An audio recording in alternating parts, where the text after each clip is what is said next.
Update India TV, हर खबर सच्चाई। चांदोली क्षेत्र विकसित करणे मागणीसाठी माजी मंत्री शिवाजीराव नाईक यांची प्रांताधिकारी यांच्यासोबत बैठक पार।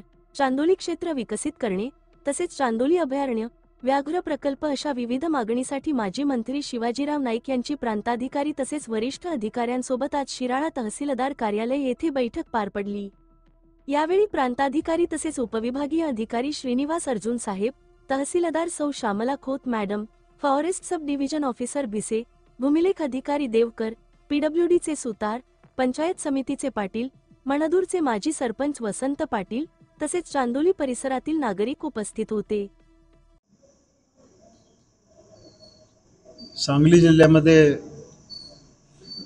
शिराळा तालुक्यातील चांदोली या ठिकाणी आणि चांदोलीचा परिसर हा पर्यटनाच्या दृष्टीने अतिशय उपयुक्त आणि अतिशय चांगल्या पद्धतीचं क्षेत्र आहे।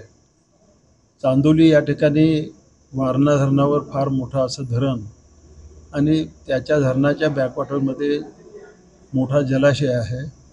याचबरोबर पूर्ण मागच्या बाजूला असणारं जंगल आणि त्यामध्ये असणाऱ्या निरनिराळ्या ठिकाणची सृष्टी सौंदर्य पाहिल्यानंतर या सर्व परिसर पर्यटनाच्या दृष्टीने विकसित होणं अतिशय आवश्यक आहे। चांदोली या ठिकाणचं मोठं धरण, मोठं जलाशय, याचबरोबर व्याघ्र प्रकल्प आणि आमच्या धरणाच्या वरच्या बाजूला असणारे निरनिराळे धबधबे, या ठिकाणी असणारी काही तीर्थक्षेत्र, त्या ठिकाणचा प्रचितगड, त्या ठिकाणची असणारी निरनिराळी सृष्टी सौंदर्य हे एकत्रित करून आणि याचबरोबर धरणाची जागा आणि त्याच्याखाली वापरून आज पडून असणारी जी जागा जवळपास 150 एकराची ही अशी पडून आहे।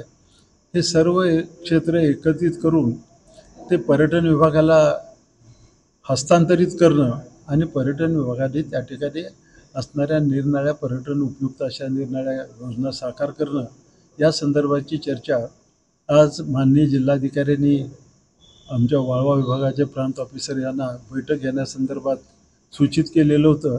त्यांच्या समवेत आणि संबंधित अधिकाऱ्यांची ही बैठक सर्व मुद्द्यावर सविस्तर चर्चा होऊन या ठिकाणी झाली। या सर्व मुद्द्यामध्ये आम्ही आग्रही एवढंच आहोत की लवकरात लवकर हे पर्यटन क्षेत्र विकसित होण्यासाठी शासन स्तरावर प्रयत्न व्हावेत। किंबहुना आज आम्ही आग्रहानं विनंती करतो की ही सगळी जागा वारणा प्रकल्पाकडून पर्यटन विभागाला हस्तांतरित करण्यासंदर्भाचा प्रस्ताव हा पाटबंधारे विभागाच्या मार्फत पर्यटन विभागाला सादर व्हावा।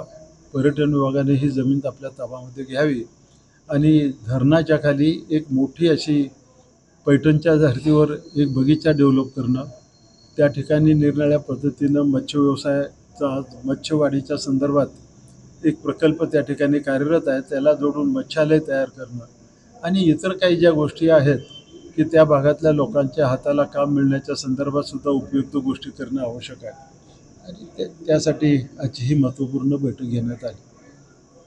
अच्छा, असं त्या गडबडीत